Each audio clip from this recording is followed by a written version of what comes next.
This podcast is for educational and entertainment purposes only. Nothing stated on it, either by its hosts or any guests, is to be construed as psychological, medical, or legal advice.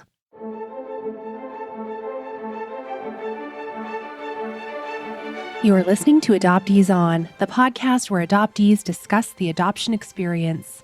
I'm Haley Radke. You might know today's guests and recognize their voices from their podcast, Adoption, The Making of Me.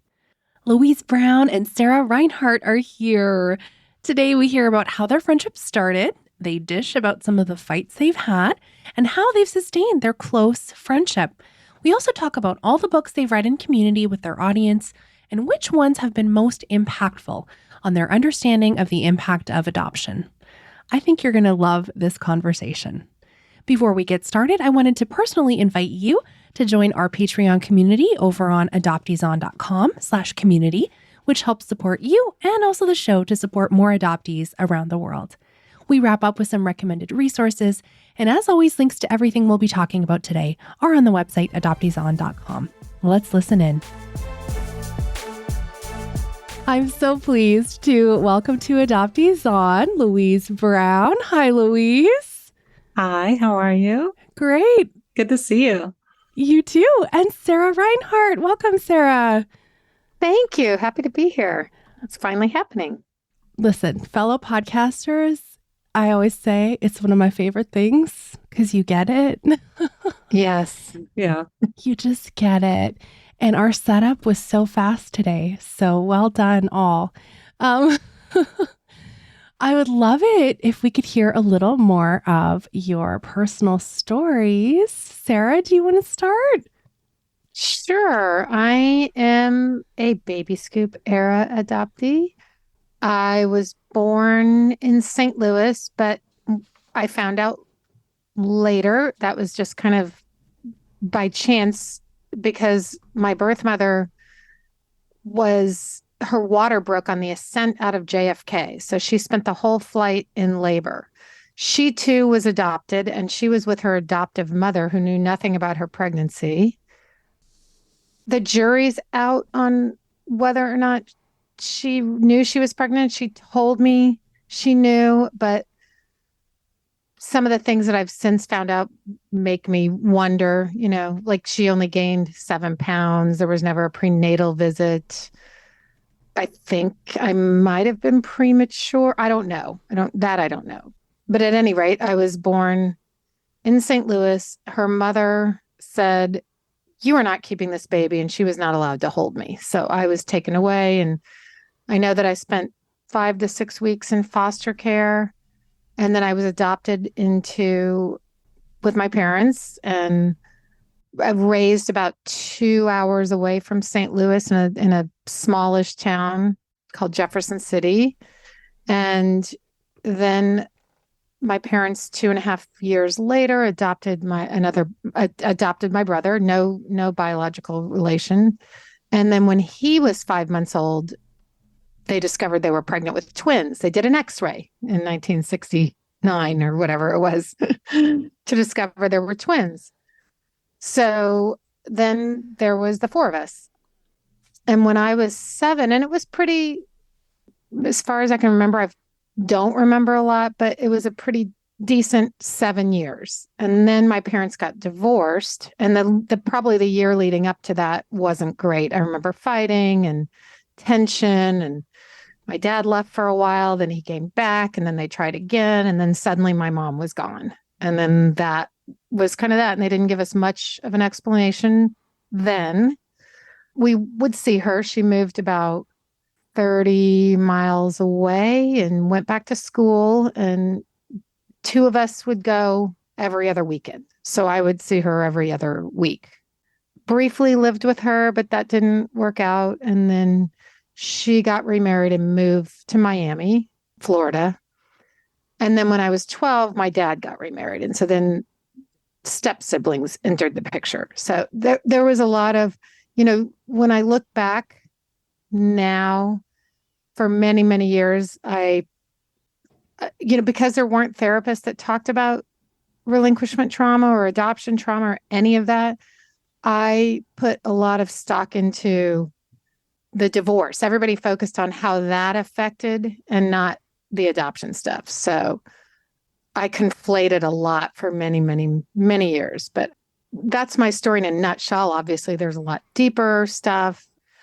When I was 15, I ran away from home and went to Miami and lived with my mom and my stepfather. That short-lived. He wasn't there for long. And then from there, I went to New York and then New York to LA. And I just kind of bounced around, moved around. Sometimes I think that's because I was sort of born up in the air, you know? It's hard to ground me. So it took my child to ground me. It took having a baby to have any kind of grounding in my life. And that was when that was the first time I, as many of us, Louise and I have talked to a lot of people on the podcast. It seems to be that pivotal moment in which you go, wait a minute, where do I come from? Hang on a second. And then I sought out my birth family when my son was a baby, found my birth mother, which is why I know my origin story. They had been she and my siblings had all been waiting for me to find them because she did not want to give me away. She kept her name with the registry all those years, hoping I would find her one day. And I did. So they just welcomed me like in a big way. But I, not knowing anything, felt guilt, loyalty, all that stuff, and always kept her at an arm's length, which is a big regret that I have now because she passed in 2009 and it was way before I am where I am. And so I was close to her, but always not that close and always pushed her away. So that's a sadness. And my birth father, he did not know about me. He got drafted into Vietnam. They had dated in college and then they broke up before she knew she was pregnant. He got drafted into Vietnam. He had horrible PTSD. I have siblings through him, but I recently found out his death was caused by suicide. I did not know that until just a few weeks ago. So that's another piece that lately I've kind of been grappling with. Like, wow, suicide, there was a suicide and suicide runs in families. And so that's me in a nutshell. That's a lot of compounding trauma factors. Mm-hmm. Oh my goodness. Yes. Wow. Thank you for sharing that, Sarah. Louise, you want to share yours? It's interesting hearing Sarah's differently. Like, you know what I mean? Like listening, like I'm also a host. I was like, I wanted to say, oh. So I'm Louise. I was also a baby scuba air adoptee, 1968. Was born in Colorado. My bio mom, Linda, was a young woman, 19 years old. She could not financially keep me. I really think that's what it came down to. I think she wanted to keep me and had a lot of pressure. As I'm getting to know, I recently have been reading some things and just discovering some things through some biological relatives, her sister and others, where I just think she had a lot of talking in her ear about how it'd be better to give me away, to give me up, to relinquish me. She'd be giving me a father and a mother. A father was very important to her because her father was not in the picture in most of her teen years and that kind of thing. And she went through a lot of hard stuff in her teen years. So her letters, I have some letters from her and they're all very sweet. They're innocent about, this is going to be so good for the baby. She didn't know if I was a boy or a girl and all these things. And I think it really affected her later. She's passed away. She passed away in 1975 when I was in the second grade. So I've never known her, but I know a lot about her. I was adopted about 4 days after. That's what I can piece together. I'm like, Sarah, I'm still trying to get like the information from here to there. But I do know I was with my biological mom for at least 3 days in the hospital. And I have pictures of that. And that's kind of one of those things where you're like, oh my God, I was this person with somebody else. And then went directly to my family. I do not think I was in foster care very long. I think there was maybe a day or two of just transitioning me.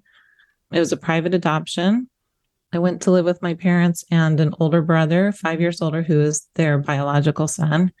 My mother could not have more babies because she had Rh negative blood and carried a full-term baby 2 years before me that died. that she had to deliver. And there was no help for her for that. There was no counseling. I don't think anybody ever talked to her about it, because she started talking about it before she passed away in 2018. She started to bring it up and talk about it a little bit. And that's like some push down stuff for years, right?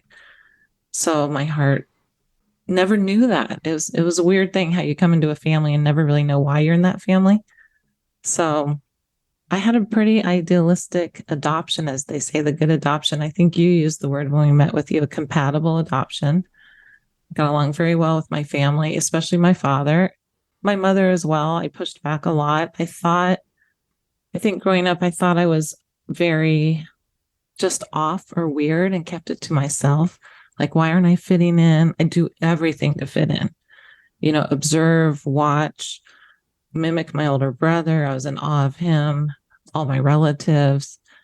And even to this day, I feel like I'm sort of a person who keeps the family together, my adopted family. I'm sort of a fixer still, even though I try not to be so much anymore. I'm aware of it, but it's like if I don't do that, maybe they'll leave me or I won't have them. But I never knew why I had all these feelings, probably like so many adoptees, right? We've interviewed so many people, and it's the same story. I was sort of, I'd say, heavily in the fog. I wouldn't say sort of, heavily in the fog until 3 years ago. But when my son was born, like Sarah mentioned, when she had her child, that's when I really was like, wait a second. I mean, I really got close to him, didn't want to ever leave his side, probably overparented him, was too needy, all the stuff we do. And I was really curious then, like, okay, I didn't know my biological mother had died. I knew nothing about myself. So I thought, oh, I should look. And then I was busy and I didn't look, but my biological family found me on my mother's side. So it's one of those things that, like, you think you want to look and then you don't do it. And then somebody finds you and you're like, wait a second, I'm not ready for this, right? So my biological grandmother was dying of Parkinson's disease, and they had been looking for me for about 10 years. I mean, like on and off, and paid a lot of money to agencies, and Colorado was a private adoption. It was just very hard to figure out who I was. So they found me. I was excited about it, overwhelmed, nervous, went into reunion very quickly with I wish I knew Sarah at the time or somebody, but no knowledge of like what to do with this, because I wanted to meet my grandmother, because she had, I was a healing part for her. So it was all about that. Like, she's lost her daughter so long ago, tragically. They found me. I'm the missing link. Everybody knew about me. Not everybody in the family, but the closest family knew about me and had wondered how I was, where I was, and missed me. So I went into it very excited, but then did the pullback thing, right? So went in, got to know everybody, then pulled myself quickly back from it all. Probably hurt a lot of people along the way, not meaning to, just kind of disconnecting. I had a lot of guilt about it. My parents guilted me about it, but then started to open up about it. But even then I had my own internal guilt about it. Like, oh, I shouldn't really talk about it or upset anybody. Let me balance these two things for years. For years, I went through that. So recently, both my parents have passed away, my adopted parents. And, I grapple with that. I miss them a lot. I was really close to them, but I sort of feel like we started to just talk about this right before the end. And so in my wishful thinking, I think that they'd be happy I'm doing what I'm doing and learning about who I am. And I just go with that because I want to know who I am, and it's time. So that's my story. Thank you both. There's all these things I want to dig into too, but I'm going to save it. I'm curious. I think the story is that your sons who first grounded you are also who brought you together. Is that right? Mm-hmm. Yes. That's how we met. Our sons were in school together. It was like basketball after school. Sarah was super cool. I'd see her hanging out and I was like, oh, I got to know her. We had a friend who introduced us as well. So. Okay. So how many years ago was that? 2007 or 8, right? 7 or 8. Okay. Yeah. Mm-hmm. So the people who listen to you want to know, have you had any major friendship bumps in the road, because adoptees are very good at cutting people off or pushing people away before we get pushed away. So how has your friendship gone? Have you had you've had a business together? I mean, Haley, these are good questions. Really good question. I'd say yes. I think we first of all, Sarah and I owned a business together that was a very stressful business, right? Sarah, it was like we had a gourmet ice cream truck, but a food truck in Los Angeles while we're raising sons. And we're both single moms. I mean, they had active fathers, but just that pressure alone would bend a lot of people. And I don't know. I think we did have some bumps, but I think we kind of gave each other a little grace too. Sometimes we'd be like, all right, because we really love each other. We definitely had a connection that seemed that it wouldn't break no matter. I mean, I feel like I probably pushed Louise away more than she pushed me away. And so if not for her sort of steadfast, like, I'm not going anywhere, even though it was, that wasn't a verbal, it was just more of a show up by her action, I probably would have been out the door. You know why? Because I'm the good adoptee and Sarah's the like I'm the fixer, loyal to a fault, and Sarah's the like, I'm pushing you away. But we both have the same stuff. It's been actually cool about it now. We just tell each other we love each other, and I don't know, this podcast, I feel like I know her so well, and vice versa, that I'm like, I don't know, I just give her grace because I have my own issues too. Yeah. Does that say right? What's your thought? I agree. I was just thinking of, we had, two pretty big bumps in this whole time, and we really managed to get through them. One of them was the truck during that period of time. Yeah. And we managed to, we rose above it. We talked it through. Yeah. We got through it.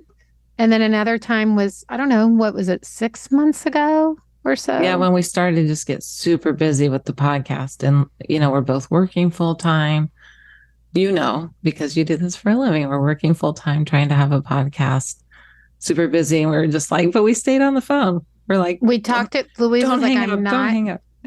Yeah, I was ready to hang up, and Louise was like, no, let's, like, we're talking this through. I love that you give me credit. I think you were more mature in that one than I was. I think I was more mature in the first one. And then this one, I think you were more mature.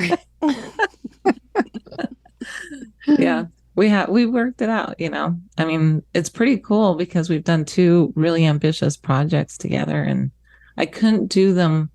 This is interesting. A friend of mine asked me recently, would you do this on your own? I'm like, I would never have done either of these businesses on my own, and not without Sarah, because Sarah has her own close friends. I have my own close friends. We have some mutual friends, but she's the person I somehow do these projects with. It's like we have that. No, my son says that, he's like, Mom, you and Louise really have like something. And I mean, so many people say that, so that it's our dynamic with each other. Yeah. That makes it work. And, both the truck and the podcast. Yeah. There's just some sort of magic that the two of us have together that on our own we wouldn't have. Yeah. Do you remember the first time you disclosed to each other that you were adopted? Very well. We were playing pool with our mutual friend. Shout out to Karen. Karen, I guess she we'd see each other at school, but she was the one who put together, like, it's the 3 of us go out. And so we went out and we were playing pool, and I don't remember exactly how it came out, but we were both like, I'm adopted too. And then Karen was kind of the third wheel, as it were, in that. We were like, blah, blah, blah, blah, blah. Yeah. Oh, me too. Blah, blah, blah. And Karen still jokes about it to this day. She's like, I was there. I should have just gone home. God, finally, you're the majority in the room. What does that feel like? I mean, really, yeah. Okay, so you decide to start a podcast together. I want to hear how that came about. And you guys always read a few chapters of an adoption themed book before you share your interview with the guest. How did you come to start the show, and how did you pick the primal wound for your first book? COVID happened. I had moved to Kansas City from Los Angeles. Louise had moved to the Central Coast. And we had a lot of idle time, I guess, even though we were both working, it still was, how early COVID was. And Louise was like, we should start a podcast, and maybe we should do it about, women in their 50s with second acts or something. And I was like, it doesn't really resonate. And so I just said, let's do something about adoption. That's something we both know. And the book idea just came about. Neither one of us had ever read anything. And I had been hearing about the primal wound. Somehow, when things just happen when they're meant to happen, and there's signs that keep coming your way. That book just kept crossing my path. So we just decided to try this sort of book group aspect of the podcast, and that's the one we chose because that's the only one that I knew that I'd ever heard about. I didn't hear about any other adoption books because I wasn't looking. As far as I was concerned, adoption was a wonderful thing. We were lucky and chosen, and that's just the way it was. And that was the attitude when we started the podcast. I had the primal wound given to me, I think, by a marriage counselor or something. It sat on my shelf for years with my ex-husband in our living room, and I think I threw it away. So when Sarah brought it up, I go, oh, not that book. I remember that book. I'm scared of that book. And that's we were that naive, honestly. It was I kind of say it's a good book to start with. It sounds, because I know adoptees sometimes have problems with it not being written by an adoptee, but it's not. It's sort of a nice entrance into it. If you like having all your problems exposed to you in one shot, sure.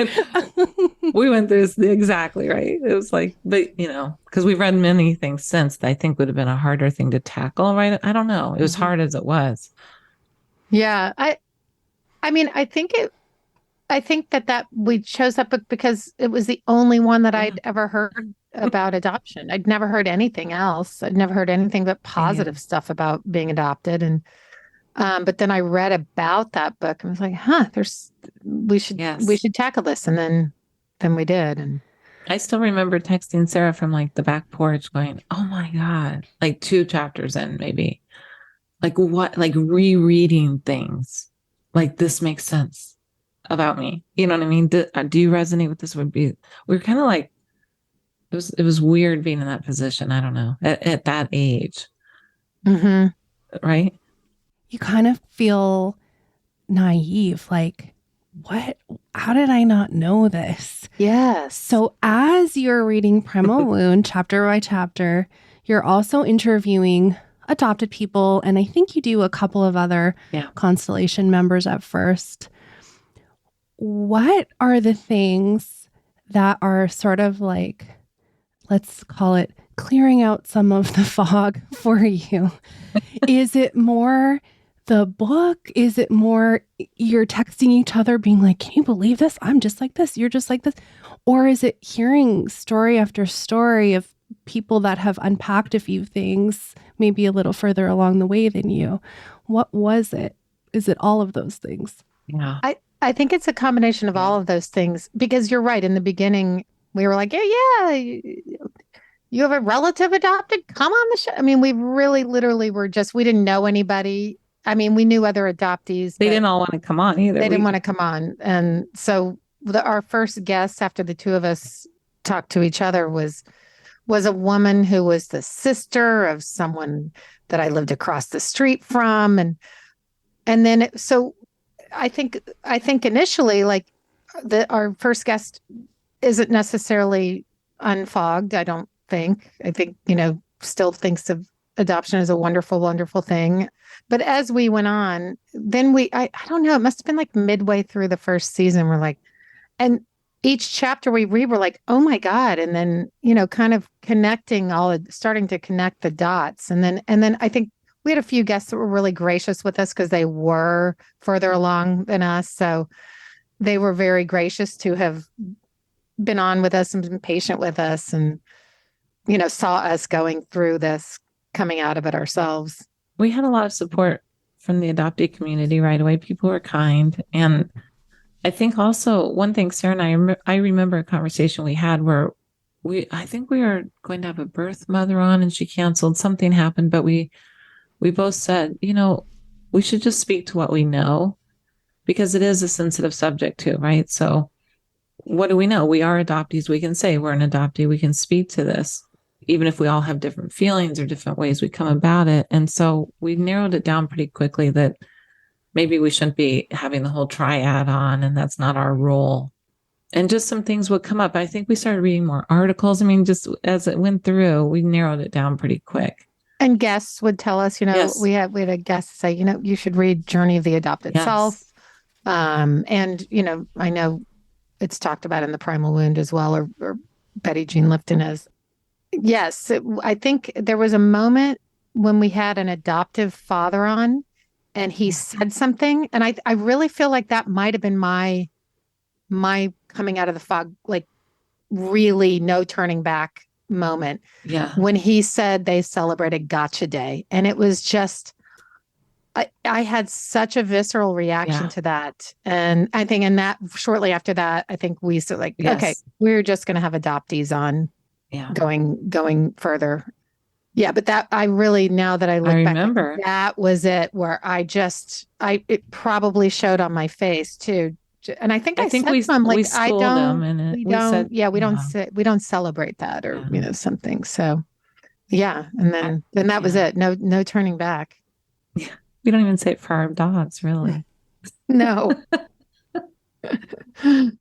Yeah. Exactly. Louise, do you have a moment like that, or do you remember something?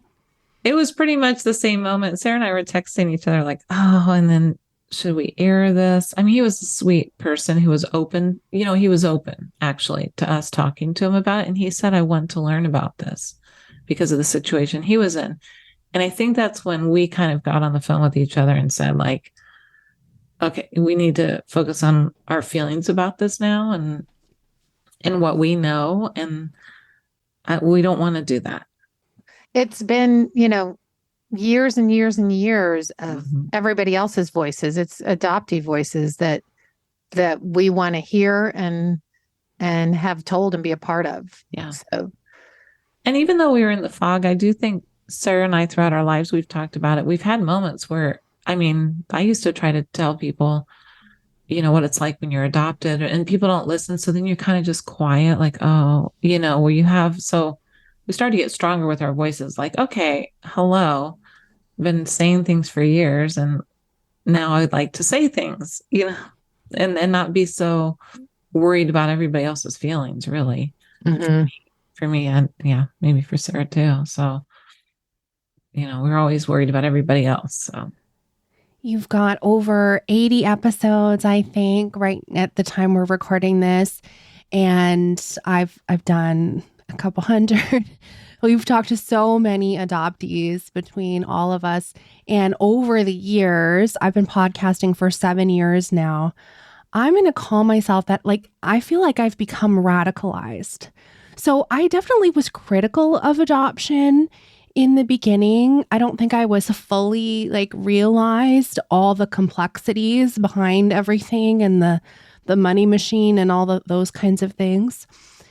I think it's amazing when folks can listen to you and hear this progression through your season. I think it's through your seasons. I think it's happened with several adoptee podcasters that I've spoken to. Sure. But I want to ask you about some of the books you've read, and let's sort of, I don't know, rank them, but express to me what things you learned through them that sort of pushed you more and more into the place that you are now and your feelings about adoption. Okay, so Primal Wound very much was eye-opening, obviously. Did you read Journey of the Adoptee Self next? The Adopted Self? Yes, that was our second season. That was our second season. Okay, so that's by Betty Jean Lifton, who is an adoptee. Yes. And how was that experience for you, reading that? Big. Yeah, that was the one that really we got solidified. Depressed. Like we both suffered a little bit of that's when it started to really be emotional, like heavy for us. I think it took emotional toll on both of us a little bit too. Just like, okay, whoa. Maybe that's why it wasn't a good one to start with, is what I was implying before, because it really was. I just remember reading parts of it and being like, I can't finish this tonight, this chapter. And we'd only read like one. We read in real time. That's one thing we really do on our shows. We do not read ahead, so that when we record, it's real, it's raw. We read a couple hours before we record, which I think comes off better than if we're trying to backtrack or something. But there's times that we're like, oh my gosh, it was really hard on both of us. Well, because it was somebody who with lived experience. Yeah. And Nancy Verrier, she was an observer. She didn't have lived experience. So it was a different thing. And it was reading like, wow, this is how I felt my whole life. Never could give voice to it. Never had anyone to talk to about it. It all made sense. It finally made sense. Yeah. Then you went to The Mistress's Daughter by A.M. Holmes, which is a memoir. So good. Love that book. We did a memoir series. I was going to say that. The memoir season, yeah. That was probably, I don't know, favorites or not, just that book. Everyone should just read that book anyway. She's a great writer too. She's just, I just love her. She just is brilliant with words, and the way she puts her words together, and she's got a lot of humor, and she's so brilliant, and there was some laughter too. We needed some laughter, honestly. After season 2, it was nice to have a little like levity once in a while. So I know that this next one I'm super biased because Megan Colhin Galbraith is my friend. I love her. So you read The Guild of the Infant Savior, which is so creative and different. Oh my God, just creativity. So interesting. And that's where we really, we learned about. She's a true artist, and a historian. We learned a lot about just some of the things that we didn't know about the mothers with the colleges. And all those experimental things. Like she really did some. Yeah, learn home economics on a borrowed baby. Yeah. Yes. Super impressed with that. Like, well, we love her too, but yeah, it was. These are. I feel like should be on every adoptee shelf so far. You guys, I'm so sad you can't see my bookshelf. I have 170 adoptee authored books right behind me in this very room. So, oh my God. Wow. I'm so excited when you read something adoptee authored because I also have this thing of like, who gets to tell our stories? Yeah. And I'll ask you about that once we finish this list. So I have American Baby next. Is that right? Or am I missing one? We had Damon Davis. Okay, Damon. So also fellow podcaster. Yeah. Yes. Yes. And his book, he writes his book exactly as he tells his story, which we had him on the podcast. So it was kind of nice to actually just read his words that we'd heard. Yeah. I remember when I read his book, I heard it in his voice because listening to his show. Yeah. Yeah, exactly. Yeah. Yes. How he talks, right? Yeah. Yeah. I love him. It's so distinctive. And so American Baby. Yeah, American Baby. I was going to say when you were saying rate them, I think American Baby, everyone should read, not just adoptees. I think it's the history. Right. Yeah. I think it's that book that would maybe shine the light on the horrendous practices of adoption. It's not what I like about it is that she is just historically reporting on the facts. It's not her experience. It's a reporter's lens. Just the facts, ma'am. And then highlighting this tragic, horribly sad story of a mother, who didn't want to give up her baby. I mean, it's just something that everybody should read to know the history of the privacy laws and the baby scoop era and all of that stuff, and then stuff that is still going on. I feel like people could read it too. Does that make sense? Like, I've told a few people about it. I have a friend that's going to read it with her book club coming up, and they're not adoptees. But I think that it doesn't offend. You know how like it's kind of like this, well, okay, great. Well, you're an adoptee. You're putting this in my face type of thing. It's not. This is somebody who writes for the New York Times and other publications. This is a history, like just reading about anything else we need to learn about people who have been compromised or whatever, right? So I feel like it's a book for everybody, even though it's incredible for adoptees. I just feel powerful about it.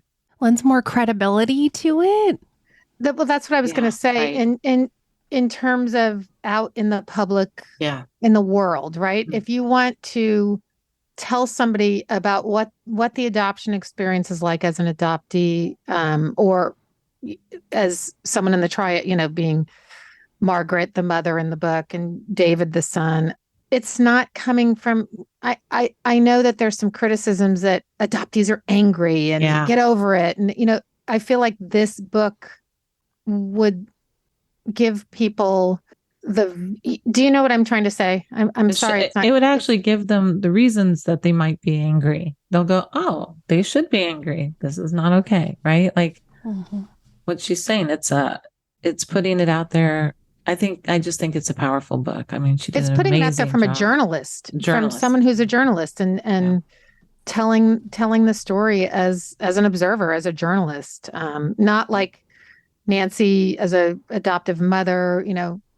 Gabrielle is none of those things. She saw a story, she went after it, and in that, in a cinema verite kind of way, it unfolded, and exactly, and it was super powerful as a result of that. And I think it's a good vehicle to get the message out in a way that isn't just an adoptee being emotional, if that's how people look at us. Mm-hmm.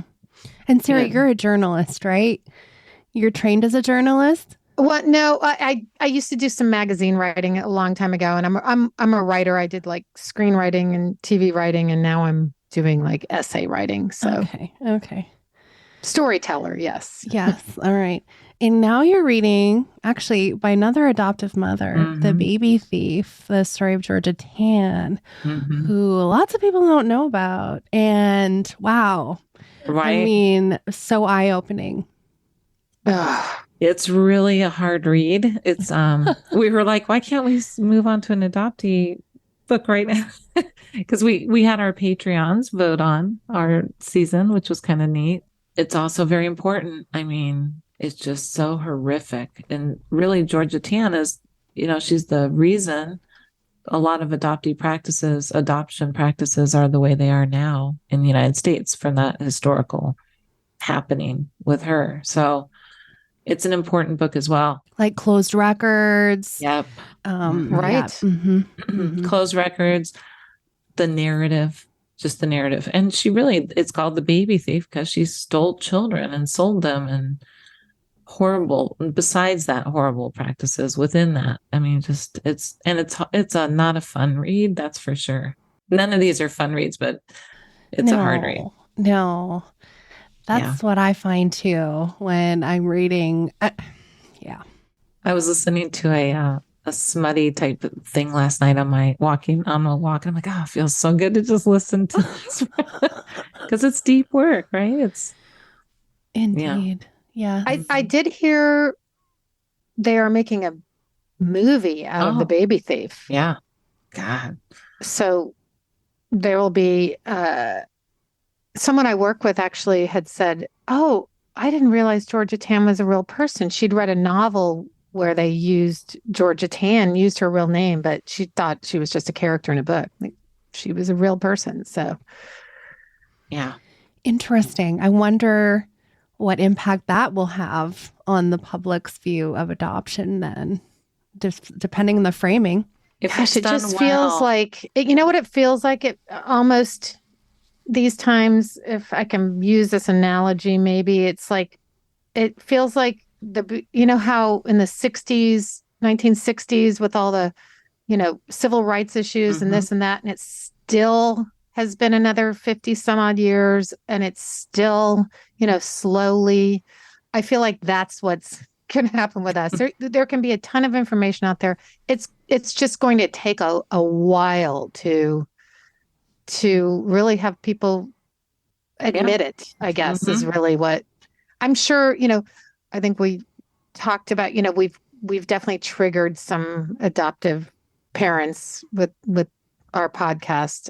And I don't think you get triggered without knowing that there's some truth to it. And I think Yeah. the louder we are, the better. There's so many of us out there talking about it, but it's so ingrained It's in so people to ingrained. think that it's such a Yes. wonderful thing.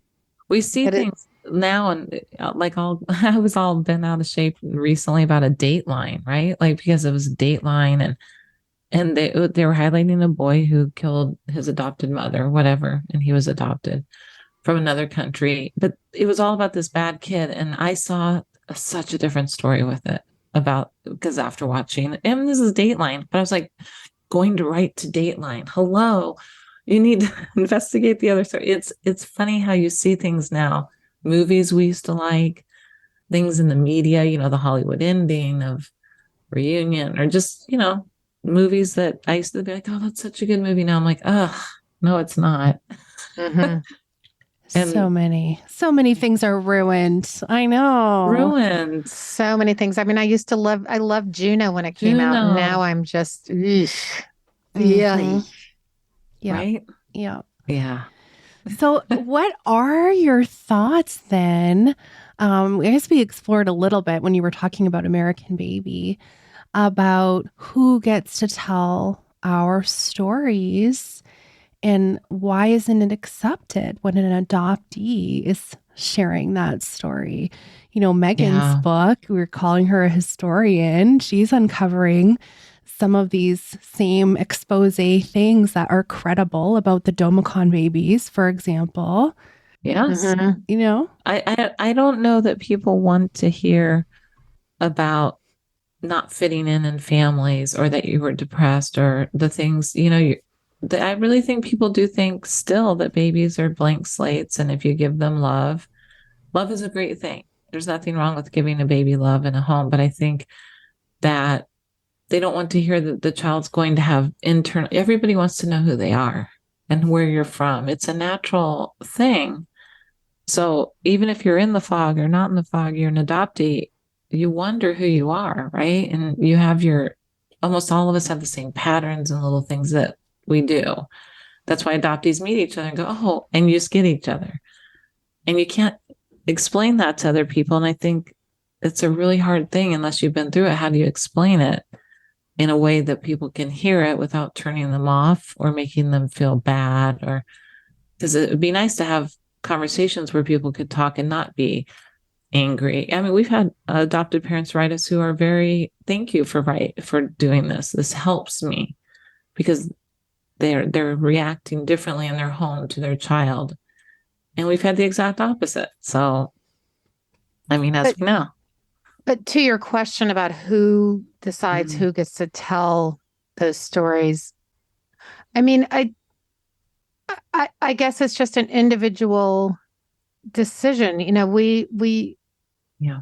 When we started off with Nancy, then from there we thought, well, we're going to read all the adoptee books, and then American Baby came along, and that kind of opened up the door to Georgia Tan. That we had Patreons that wanted to us to read that book. But again, maybe we should just focus on adoptee voices. But I do think there are other.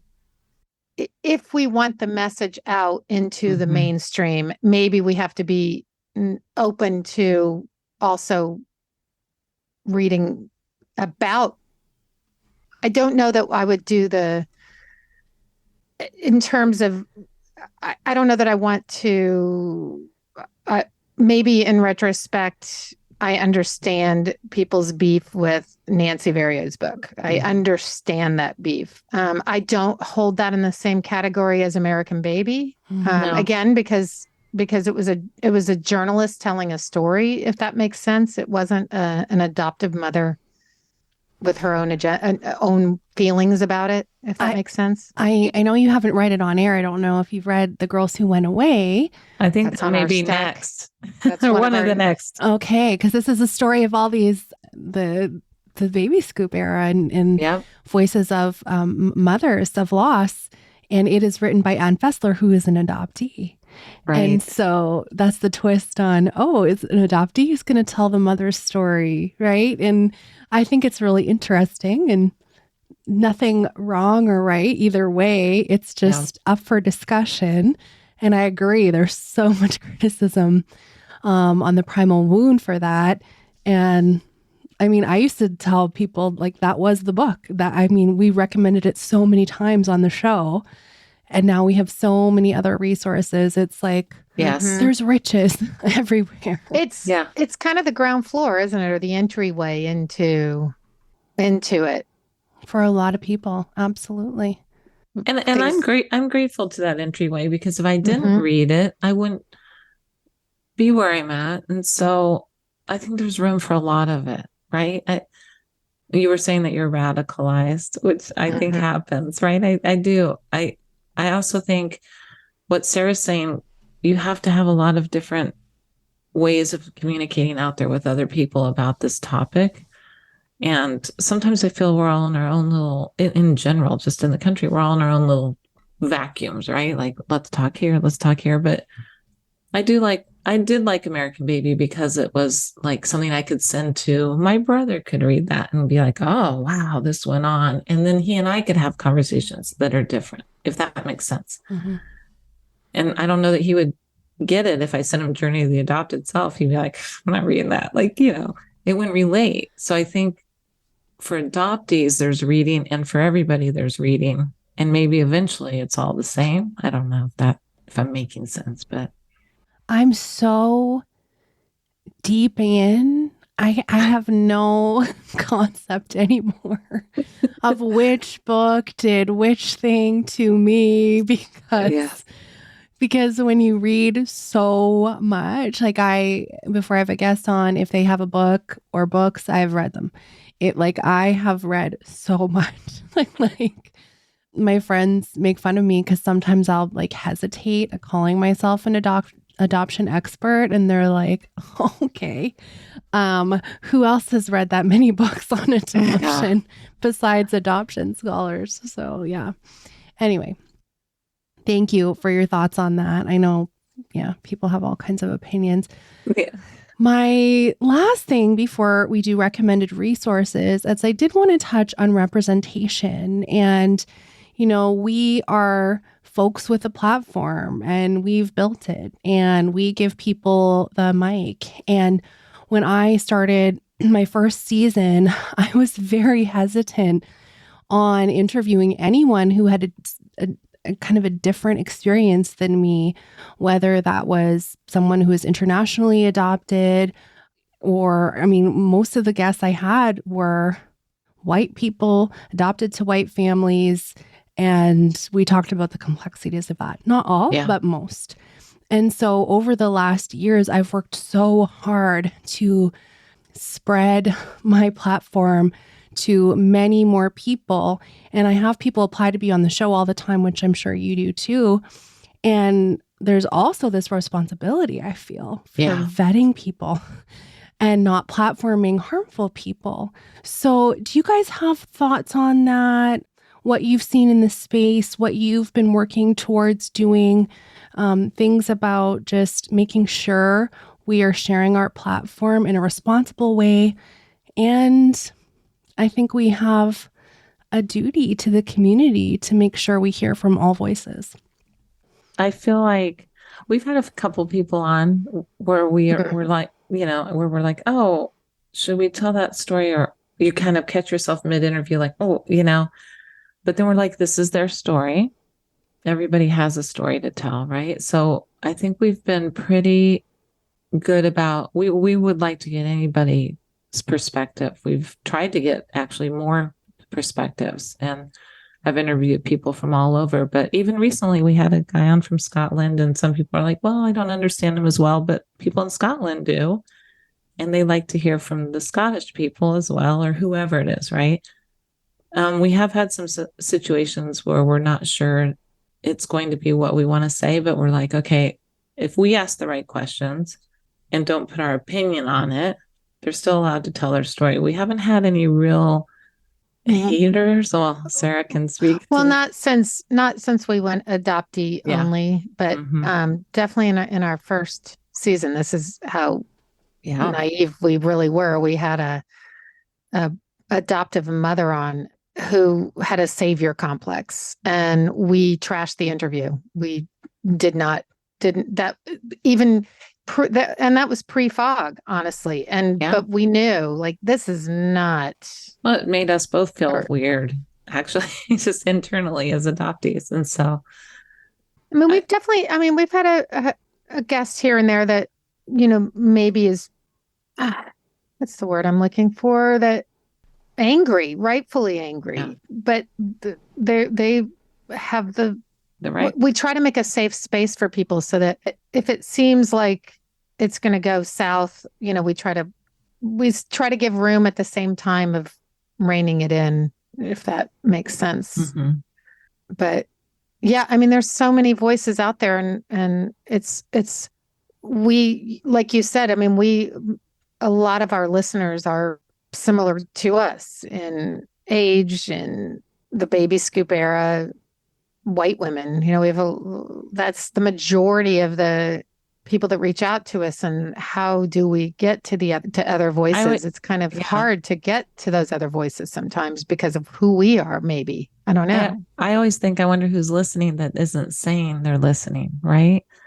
So when you put a podcast out, you're thinking, I wonder who's going to be touched by this interview. I always wonder that, like when someone's speaking, like right now you're interviewing us, who will listen to this and it will resonate, and somebody else will go, oh, I don't like them, right?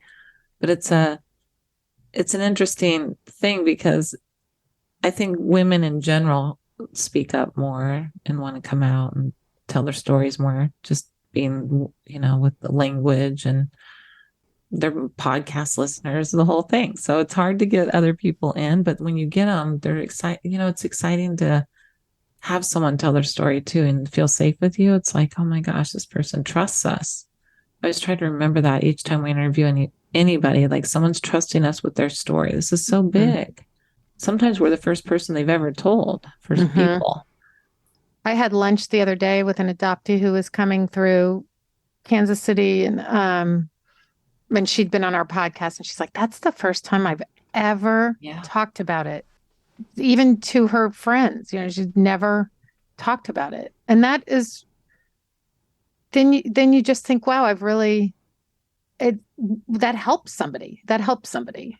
Whatever little piece you can do in the world to help another adoptee, to have an adoptee that, because, I got to 55 years old or whatever before I realized the impact of it. And there's a lot of people like that out there that are just kind of waking up, and then they have a safe space to come and talk and feel non-judged and feel like, somebody that relates to me.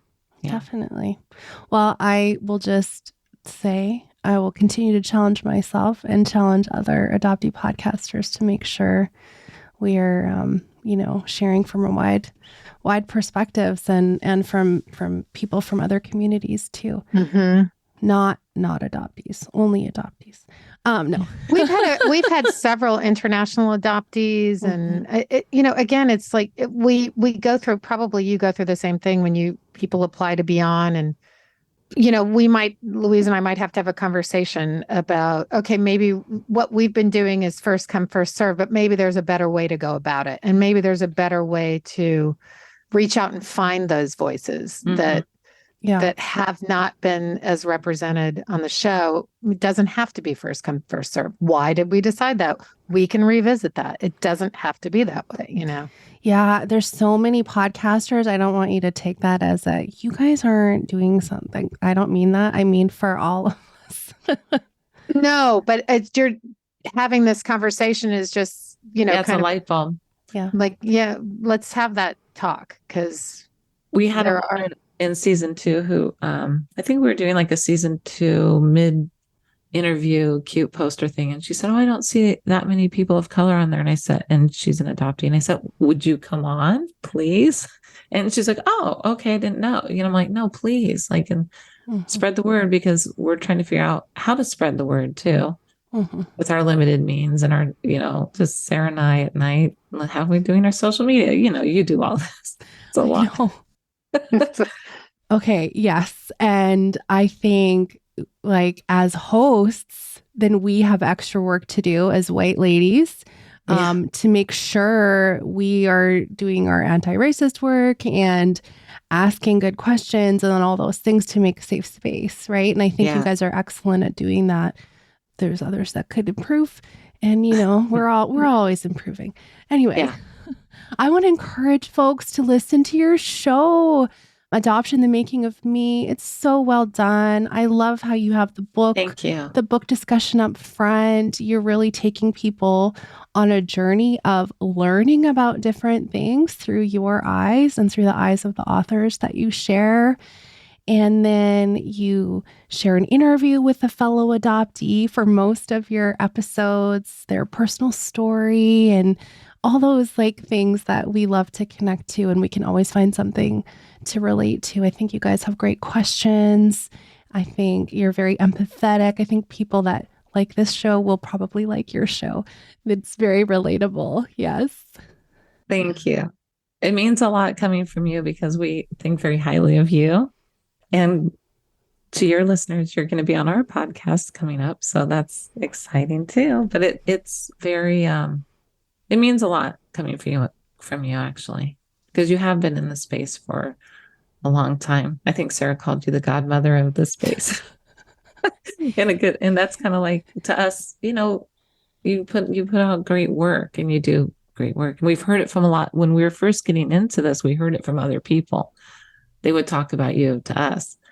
And we're like, oh, you get that person that you're like, oh, look at her. She's doing great. So, and we're not that tuned into so many other podcasts. Like we only, really know probably a handful myself, because we're just overwhelmed most of the time. I mean, just trying to do all this. Yeah. Nobody has time to listen to all of them, but I'm so thankful for them, because, Sarah, you're talking about, you have this first come, first serve list.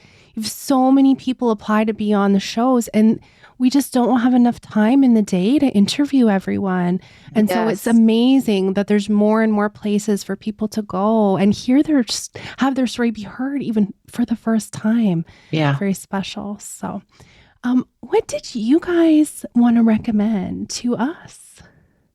Well, on the shelf, and I was going to bring this up to Louise, like, let's do another memoir soon, is You Don't Look Adopted. Yes. And I have not read that. I'm very curious to read that. Have you read that, Haley? Absolutely, I have. Mm-hmm. Yeah. And I'm in a writing group. You have. I'm in a writing group with Anne every Tuesday night. And I'm like, and most of the adoptees in the writing group are there because they read her book.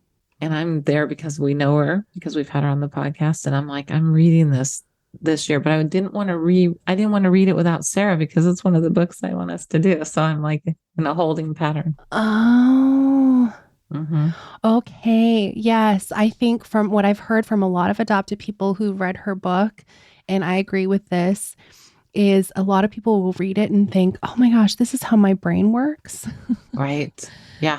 It's got some very relatable stories in it. And yes, absolutely. That's a great one. We'll also put in the show notes all the names of the books that you guys have read through your seasons, so folks can pick those up, because we discussed them a little bit already.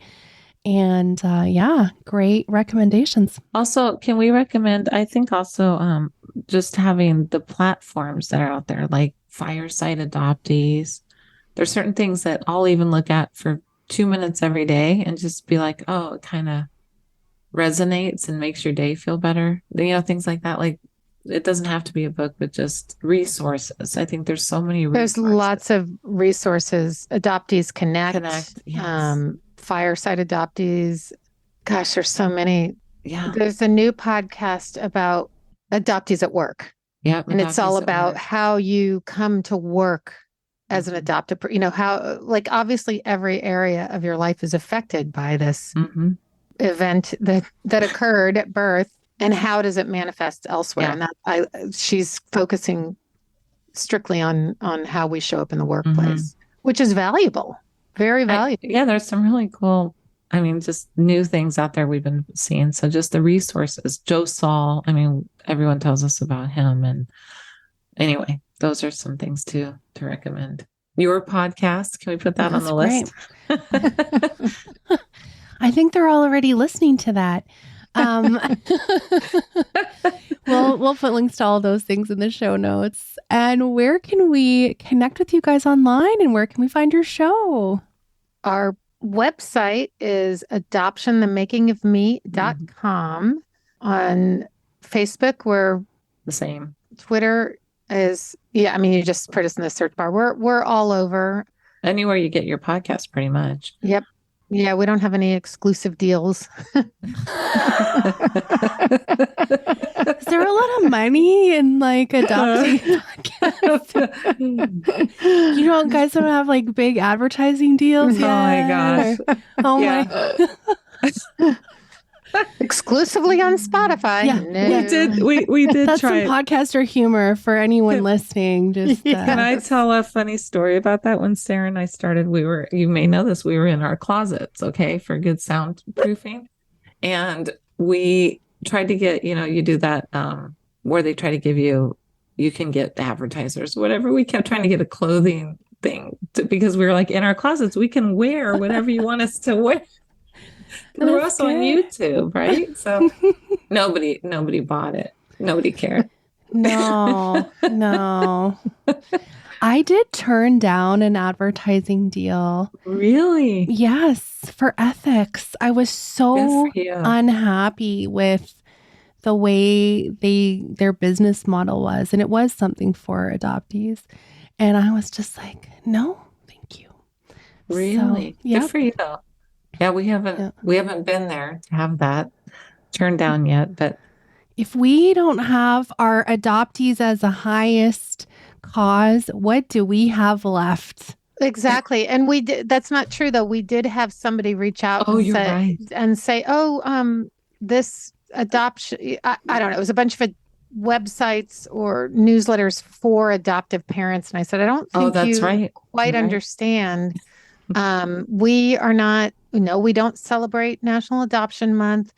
No, we don't want to be on anything that is going to promote any kind of adoption. So yes, we had a couple of things come our way that we did turn down, but it wasn't a big advertiser or anything, but yeah. Good for you. There you go. Now you know who Louise and Sarah really are. So that's good. Thank you, ladies, so much. Such a joy to hear from you. Haley, thank you. Thank you, Haley. This was really great. And your depth and yes, perspective and your questions were just so thoughtful and great and appreciated. Yes, very much so. Thank you. Thank you.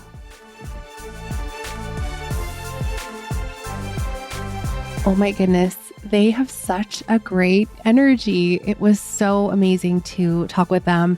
And I know you're going to love their podcast. I know adoptee reading is super important to me. And that's something we do in community over on Adoptees On Patreon. And so we have a book club nearly every month. And if you're listening when this is going live in November, our book that we're reading this month is called Probably Ruby by Lisa Bird Wilson, who is an Indigenous adoptee here in Canada. And it's a fictional book, but it is just so insightful into the adoptee experience. I really, really loved Probably Ruby. It tells a story of an adopted person from all different perspectives. I think Lisa has described it sort of as this like web around the adopted person's character. And anyway, it's wonderful. So I hope you'll read along with us and come to our live book club discussion with Lisa Bird Wilson. And patrons already have all the info for that and have the Zoom link. And we would love to have you join us. If you join our Patreon, that is how this show continues to be made. Plus, you get some extra fun bonuses. So we'd love to have you over there. Adopteeson.com/book club has book club details. And please join us. Thank you so much for listening. Let's talk again next Friday.